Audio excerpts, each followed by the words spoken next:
Sue Barker could hardly put a foot wrong as the face of Wimbledon.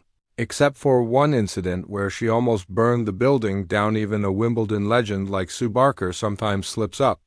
And one unfortunate incident meant the tennis icon was nearly responsible for burning down the BBC Media Centre at 19. The former French Open champion became synonymous with the Wimbledon Championships after fronting coverage of the Grand Slam for almost 30 years.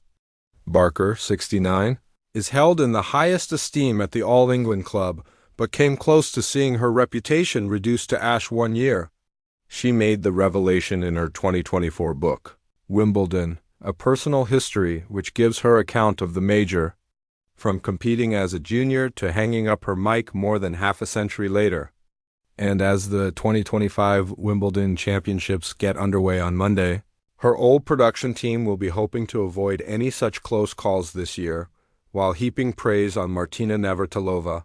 Barker revealed how the incident unfolded. "I was always grateful that she, like Chrissy Avert and Tracy Austin, would pop into the BBC studio as my guest," read one passage from the autobiography.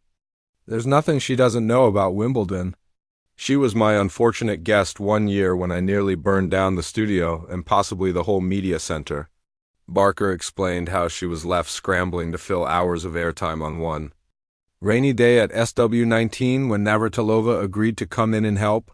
But it wasn't long before a bad day at the office got worse.